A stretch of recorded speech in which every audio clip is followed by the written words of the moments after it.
Bonjour à tous bien-aimés, bienvenue sur Vie TV. Aujourd'hui, on va parler de cette situation dans ta vie qui commence peut-être même déjà à te traumatiser.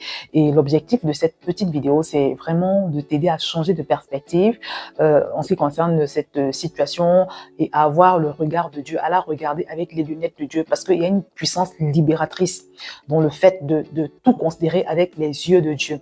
Alors, avant d'aller plus loin, je t'informe que le vendredi prochain, ce sera la rentrée de mon cours 5 semaines pour sortir de la frustration. Si tu ne l'as jamais fait, je te recommande vivement de t'inscrire. Je t'ai mis toutes les informations en bas de cette vidéo. Alors ce matin, j'étais en train de penser à ma vie, à toutes les difficultés, les épreuves que j'avais endurées. Et j'étais obligée de conclure que la parole de Dieu qui nous dit que Dieu a fait toute chose pour un but est véritablement fondée.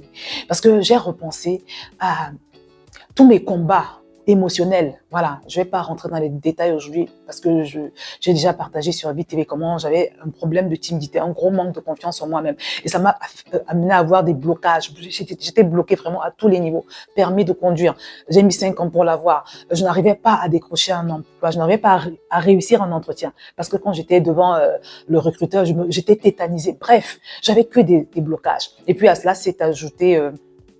se sont ajoutés plutôt des ennuis personnels. Je vous ai déjà dit aussi qu'au début de mon mariage, c'était compliqué. J'ai eu des gros soucis, voilà, parce qu'on n'était pas enseigné et c'était vraiment, voilà, c'était compliqué. Et sur la santé également. Bref, j'avais que des combats. Voilà, que par la grâce de Dieu, j'ai fini par vaincre, j'ai fini par triompher de toutes ces luttes. Et je repensais à tout cela aujourd'hui et particulièrement à l'un de ces combats qui a duré 7 ans. Et je me disais que vraiment, Seigneur, je suis obligée de reconnaître que c'est vrai, j'ai eu tous ces moments difficiles. Et s'il est vrai que concernant notamment cette épreuve qui a duré 7 ans, et quand je dis 7 ans, c'était 7 ans, une partie, et puis ça s'était prolongé quelque part pendant 10 ans. C'est-à-dire qu'il y avait eu 3 années supplémentaires où une partie du problème était réglée en fait. Donc je pourrais dire 10 ans. Donc à un moment donné, je disais au Seigneur, mais est-ce que je n'aurais pas pu éviter ces 10 années de souffrance? Parce que je trouve que 10 ans, c'est énorme. 10 ans, c'est trop. Voilà. Et à un moment donné, je disais au Seigneur, mais même si tu avais voulu m'enseigner quelque chose au travers de cette épreuve-là, tu aurais pu me l'enseigner en 3 ans, même en 1 an, même en 6 mois. Pourquoi 10 ans? Pourquoi 10 ans? Et le Saint-Esprit me rappelle comment, pendant toute cette période, que ce soit concernant cette épreuve ou bien toutes les autres, le Seigneur a toujours été avec moi. J'ai toujours expérimenté le Dieu qui dit dans sa parole que tu passeras par le feu, mais tu ne te brûleras pas. Voilà, tu te retrouveras souvent submergé par de grandes eaux, mais tu ne te noieras pas. Pourquoi? Parce qu'il sera toujours avec toi. Il ne te délaissera pas. J'étais obligée de reconnaître que même si ces épreuves avaient été difficiles et trop longues à mon avis, le Seigneur ne m'avait jamais abandonné. Il était toujours là. Voilà, il m'a permis de tenir ferme et il m'a permis de triompher de toutes ces batailles-là. Et j'étais tellement reconnaissante. Et j'ai envie de te dire aujourd'hui, mon frère, ma sœur, que si je peux me tenir devant toi aujourd'hui, pour te parler, pour t'encourager, pour t'exhorter, c'est parce que j'ai traversé ces choses-là. C'est parce que j'ai ce vécu-là. Aujourd'hui, j'ai créé une chaîne YouTube pour le couple, tout ce qui est couple, famille. Mais si je n'avais pas eu toutes ces épreuves, au début de mon mariage, mais je n'aurais rien à dire au couple, je n'aurais rien à dire aux mères d'enfants, parce qu'en tant que mère également, j'ai eu des épreuves avec des enfants, des épreuves terribles, et je n'en suis même pas encore complètement sortie. Voilà, donc c'est pour te dire, mon frère, ma sœur, que quand la Bible nous dit que Dieu a tout fait pour un but, et même le méchant pour le jour du malheur, c'est totalement fondé. Parce qu'une fois de plus, si je n'avais pas enduré tout ce que j'ai enduré, si je n'avais pas eu à combattre de toutes mes forces, si je n'avais pas eu à demander des prières et que je ne m'étais pas rendu compte que finalement, voilà, ces prières-là ne marchaient pas, si je n'avais pas pris le temps de chercher Dieu par moi-même, parce que justement les prières que les pasteurs faisaient sur moi ne marchaient pas, si j'avais pas eu voilà, ces échecs même avec les prières des pasteurs et que je n'étais pas allée chercher Dieu moi-même, je n'aurais pas su que c'est possible de vivre une auto-délivrance. Donc, c'est pour te dire que tout ce que j'ai vécu, en fait, était autorisé par le Seigneur pour un but bien précis. Et aujourd'hui, je lui rends grâce. Je lui dis merci. Parce que c'est ce qui me permet d'aider les gens aujourd'hui. C'est ce qui me permet, ou si vous voulez, c'est ce qui m'a permis de grandir. C'est ce qui m'a permis de m'étirer spirituellement. C'est ce qui m'a permis vraiment de tenir ferme devant le diable. Quand je me tiens devant le diable, je n'ai pas peur de lui parce que le Seigneur s'est servi de mon combat en ce qui concerne la paralysie du sommeil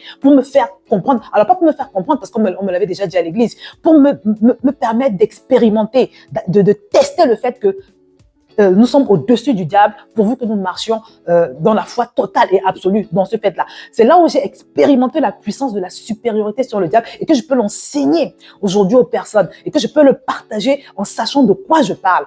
Mais bien aimé, il y a tellement d'expériences que j'ai eues que le Seigneur utilise aujourd'hui. Et je voudrais te dire que même en ce qui concerne ta situation d'aujourd'hui là, le Seigneur est en train de travailler dans ta vie.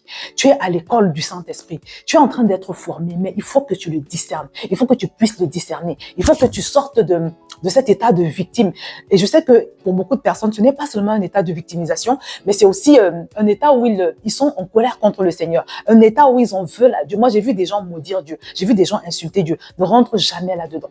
Mais en toute chose, la Bible nous dit, rendez grâce en toute chose parce que c'est à votre égard la volonté de Dieu. Donc, pendant que tu souffres, profites-en pour aller en profondeur avec Dieu. Profites-en pour aller en eau profonde. Profites-en pour essayer de davantage chercher Dieu. Et surtout, comprendre là où il veut t'emmener. Comprendre quel est le travail qu'il veut faire dans ta vie. Parce que plus tu vas t'approcher de cette explication du Seigneur concernant ta situation, plus tu vas t'élever, plus tu vas t'étirer, plus il va te conduire à faire des choses que tu n'aurais jamais faites par le passé. Plus il va aiguiser ta combativité. Plus il va te transformer. Plus il va t'ouvrir les yeux spirituels.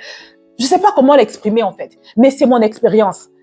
Parce qu'une fois encore, si je n'avais pas eu tous ces combats-là, le Seigneur, je n'aurais pas cherché Dieu comme je l'ai cherché et je n'aurais pas eu toutes les solutions que j'ai eues. Il ne m'aurait pas montré toutes les choses qu'il m'a montrées. Et comme je l'ai partagé sur mon autre chaîne, les ambassadeurs de Christ, quand je regarde des personnes comme Joyce Meyer, cette femme, elle a été violée 200 fois par son père. Elle a eu une enfance atroce en fait. Elle était violée comme ça régulièrement. Et avec sa maman qui était là et qui ne disait rien. Donc, elle s'est retrouvée traumatisée en fait. Elle a énormément souffert. Et aujourd'hui, elle organise des conférences dans le monde entier pour aider les gens dans la restauration de l'âme. Voilà. Donc, Dieu s'est servi de cette douleur qu'elle a expérimentée dans son enfance, son adolescence, pour vraiment faire d'elle un instrument puissant de libération.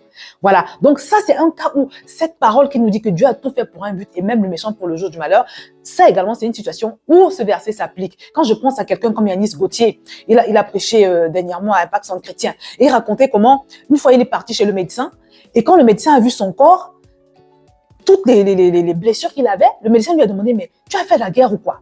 Parce que tellement le gars avait des blessures. Il avait des blessures de balles parce qu'on a tiré sur lui. Une fois, il avait des coups de poignard. Il avait des coups de poignard parce que quelqu'un a essayé de le poignarder, il avait failli mourir. Il avait quoi? Une fois, il habitait avec la femme de son père. Bon, ça se passait pas trop bien, visiblement, elle le maltraitait. Elle lui a demandé il n'avait que 3 ans, selon ce qu'elle dit, elle lui a demandé de surveiller une casserole d'eau bouillante, quelque chose comme ça. Et puis, il s'est pris la casserole, c'est-à-dire l'eau bouillante s'est versée sur lui. Voilà. Et selon ce qu'il raconte, ce jour-là, au lieu de l'emmener aux urgences, elle s'est contentée de poser un gant froid sur sa poitrine. Donc, le lendemain, quand elle a voulu enlever le gant s'est arraché avec sa peau. Voilà. Donc, le gant a arraché sa peau, le gant de toilette. Voilà. Donc, c'était toute une histoire, comme vous pouvez l'imaginer. Il s'est retrouvé à l'hôpital. Donc, sur son corps, il y a toutes ces marques. Cet enfant, ce monsieur a souffert et il a été traumatisé par ses plaies. Il a connu la drogue, le banditisme. Bref, il a eu une vie digne d'un film, en fait. Son histoire est irréelle, j'ai l'habitude de le dire. Mais aujourd'hui, ce Yanis Gauthier, figurez-vous qu'il est devenu également une grande bénédiction pour plusieurs. Il va dans les prisons. Et je vous assure qu'à chaque fois que ce monsieur se tient dans une prison, le nombre de personnes qui donnent leur vie au Seigneur Jésus, c'est juste pas possible. Il a un grand ministère justement avec les anciens détenus parce que lui-même, il a fait la prison. Vous voyez? Donc, en fait, je me rends compte que toutes les souffrances de Yanis Gauthier sont en train de servir aujourd'hui pour une grande multitude, en fait. Voilà. C'est juste pour t'encourager, mon frère, ma soeur, et te dire que la Bible dit, je vais te citer ce verset autant que ce sera nécessaire dans cette vidéo. Dieu a tout fait pour un but et même le méchant pour le jour du malheur. Donc cette souffrance dans ta vie là, elle a un but. Il y a une raison pour laquelle Dieu l'autorise. C'est pas lui qui est à l'origine de la souffrance. Non, non, non.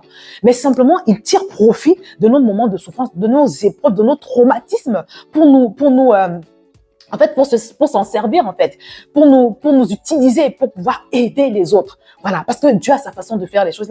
Il a sa façon de fonctionner. Et très souvent, quand il veut te faire comprendre une chose, quand il veut que tu sois sensible à une chose, à un phénomène, il va te faire éprouver la douleur que la catégorie de personnes vers qui il va t'envoyer demain ressent. Je ne sais pas si vous me comprenez. Je vais prendre quel autre exemple? J'ai parlé de Joyce Meyer tout à l'heure. J'ai parlé de Joyce Meyer tout à l'heure. Si elle n'avait pas été bombardée dans son âme, elle serait pas dans la restauration de l'âme. Hein? J'aime souvent prendre l'exemple du pasteur Michael Lebeau, à qui Dieu a fait ressentir la douleur que Dieu ressent dans son cœur quand il voit les âmes qui vont en enfer tous les jours. Dieu a transféré cette douleur-là à pasteur Michael Lebeau. Je l'ai déjà partagé cette vidéo, je vais peut-être vous mettre le lien en bas. Et pasteur Michael Lebeau dit que pendant des jours, il pleurait comme, il avait tellement mal. Il voyait des âmes qui allaient en enfer. Et c'était une douleur indescriptible. Il dit que c'était mouillé de larmes partout dans sa chambre. Donc Dieu lui a fait ce transfert de cette douleur-là pendant quelques jours. Et c'était juste insupportable, d'après ce qu'il dit. Et quand il est sorti de là, il était obligé de se lever. Il était obligé de se lever, de faire quelque chose pour les âmes. Et c'est ce qui a donné lieu dans un premier temps le site enseignement.com, qui est par la suite devenu EMCI TV. Donc, en fait, vous voyez les gens accomplir des grandes choses. Mais ils ont un passé. Souvent, ils ont un passé très douloureux, un passé très difficile. Donc, à toi simplement de chercher le Seigneur pour comprendre ce que le Seigneur veut faire avec ce que tu es en train de traverser. Voilà. Un autre exemple également, c'est l'exemple de Nick Vujicic, ce monsieur qui est né sans bras, hein, ni jambes. Voilà, lui, qu'est-ce qu'il pourrait dire? J'ai regardé son histoire encore récemment, j'étais tellement choquée. Il raconte comment, quand il est né, sa mère n'a même pas voulu le voir. En fait, quand on lui a présenté le bébé qui n'avait ni bras ni jambes, elle était horrifiée. Elle a demandé à son père de l'emmener. Elle lui a dit, emmène-le loin de moi, je ne veux pas le voir. Et même quand elle est rentrée à la maison avec le bébé, il raconte que sa mère a mis au moins 4 mois pour pouvoir l'accepter, en fait. Vous voyez? Et lui, il a passé toute son enfance dans la souffrance. Il souffrait tellement intérieurement. Voilà. Il est passé par des tentatives de suicide et tout ça. Il comprenait pas. Il se disait, mais pourquoi je suis né sans bras ni jambes? Pourquoi ma vie est comme ça? Pourquoi? Il était très malheureux. Il y avait des harcèlements à l'école parce qu'il était trop différent des autres. Donc, il a souffert une bonne partie de sa vie. Et puis, un jour, il rencontre un jeune homme qui était comme lui, qui était né comme lui et qui était aussi dans un état aussi pitoyable que lui. Et il s'est retrouvé en train d'encourager ce jeune homme. Et pendant qu'il encourageait ce jeune homme qui était né comme lui, sans jambes ni bras, il se découvre un talent d'encouragement. Il dit que c'est comme ça que ça a commencé. Et aujourd'hui, ce monsieur-là donne des conférences. Il va partout dans le monde entier. Il donne des conférences. Il est une source d'inspiration. Il est une source de restauration. Il est une puissante source d'encouragement pour beaucoup de personnes. Donc vraiment, je pense que c'est un exemple qui mérite d'être cité et qui doit tous nous encourager. Aujourd'hui, ce monsieur est heureux. Il est beaucoup plus heureux que les personnes qui ont leurs 2 jambes et leurs 2 bras. Il est heureux, il s'épanouit. Donc, mon frère, ne désespère pas. Dieu veut faire quelque chose avec ce handicap-là dans ta vie. Dieu veut faire quelque chose avec cette limitation dans ta vie. Dieu veut faire quelque chose avec cette situation difficile dans ta vie. Il veut faire quelque chose. Il faut simplement que tu sois sensible au Saint-Esprit. Il faut simplement que tu trouves la chose en question. Et je te promets qu'une fois que tu vas commencer à trouver, le Seigneur va t'étirer, comme je n'arrête pas de le dire. Il va te solutionner. Et une fois que tu auras passé ce test, tu vas commencer à évoluer dans une autre dimension. Et c'est aussi là où ton ministère va commencer. Et c'est là également où ton ministère de restauration des autres, d'encouragement des autres, de guérison des autres va commencer. Il y a des gens parmi vous, peut-être pour toi qui me regardes d'ailleurs, tu dois déjà commencer à écrire un livre avec ce que tu as traversé, avec ce que tu traverses comme situation. Parce que ce livre-là va libérer beaucoup de personnes. Ce livre va être source de délivrance, de libération. Certains autres, ça peut être encore autre chose. Peut-être que tu as appelé à exprimer ou à guérir les personnes sur la base de ce que tu as vécu avec au travers de la musique, au travers de l'enseignement, comme moi je le fais par exemple, au travers, je sais pas, mais il y a un but. Voilà.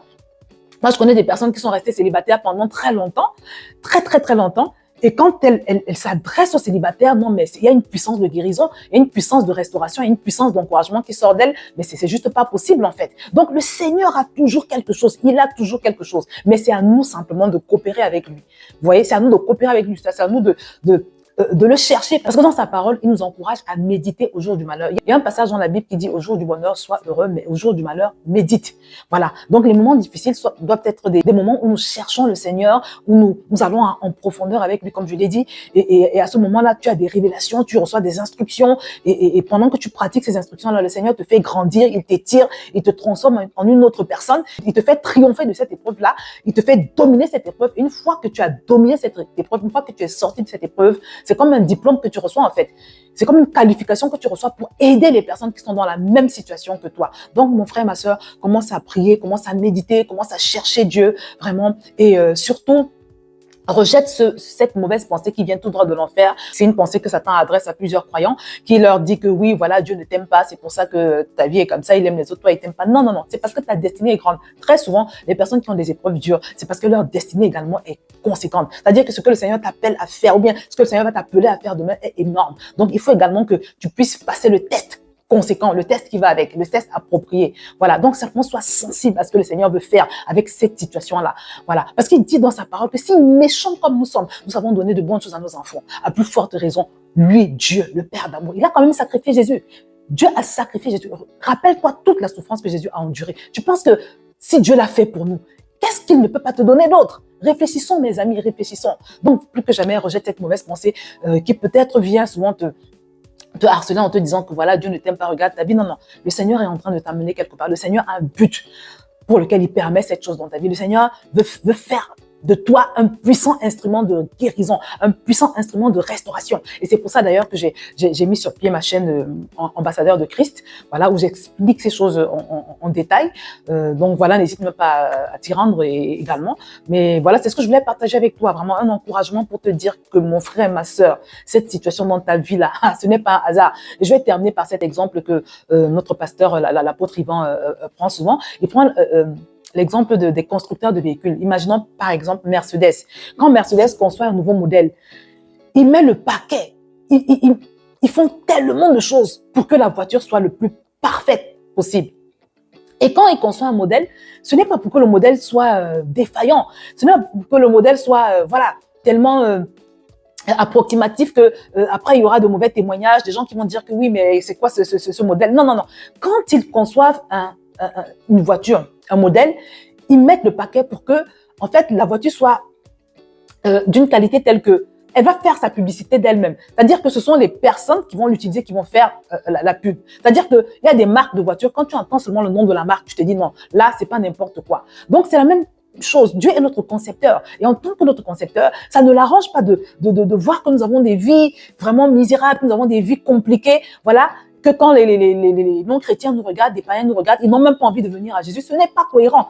Dieu, son plus grand fardeau, c'est que les gens soient sauvés, que les gens autour de nous soient sauvés. Est-ce que tu penses que Dieu peut vouloir en même temps sauver les gens et permettre, ou bien si tu veux, prendre plaisir à ce que ses enfants soient dans la galère, dans la misère? Non, non, non, non. Réfléchissons, mes bien-aimés, réfléchissons. Une fois encore, si Dieu permet des choses difficiles dans la vie de ses enfants, c'est pour un but, c'est pour un but. Aide toujours ce verset-là, parce que moi, c'est un verset qui tourne en boucle. À chaque fois que je me rappelle de choses qui ne vont pas bien dans ma vie, je vais toujours penser à ce verset. Dieu a tout fait pour un but. Dieu a tout fait pour un but, et même le méchant pour le jour du malheur. Rendez grâce à Dieu pour toutes choses. Il dit également que toutes choses concourent au bien de ceux qui aiment Dieu et qui sont appelés selon son destin. Donc voilà, mes bien-aimés, je vais vous laisser sur ces versets en vous souhaitant beaucoup de courage, de persévérance, de résilience, de résistance. Vraiment, abonnez-vous également à ma newsletter parce que je vais sortir un livre qui va t'aider puissamment, puissamment. Le titre du livre, ce sera « Plus jamais abattu ni vaincu ». Voilà. Quand tu vas lire ce livre-là, effectivement, tu ne seras plus jamais abattu ni vaincu. C'est un livre qui va t'exhorter, qui va t'aiguiser. Et il y aura beaucoup de proclamations sur tous les thèmes. Là-dedans, je vais t'enseigner comment persévérer dans la prière, comment persévérer dans les proclamations, parce que nos paroles sont créatrices. Voilà. Persévérer dans la proclamation et dans la visualisation. Comment persévérer dans la prière? Parce que Dieu aime beaucoup la persévérance. Il est très sensible à la persévérance. Voilà. Donc, je vais m'arrêter là. J'espère que tu as été édifié. Et si c'est le cas, n'hésite pas à partager cette vidéo à toutes les personnes qui sont autour de toi. Parce que comme je le dis toujours, il y a beaucoup de personnes qui sont en souffrance et nous ne devons pas les ignorer. Mais pas du tout. D'accord? Donc, je te laisse liker, commenter, partager. Et si tu n'es pas encore abonné, abonne-toi bien évidemment. Donc, n'oublie pas également de t'inscrire à la formation 5 semaines pour sortir de la frustration si tu ne l'as jamais fait. Je vais m'arrêter là et je te dis à très bientôt sur cette chaîne.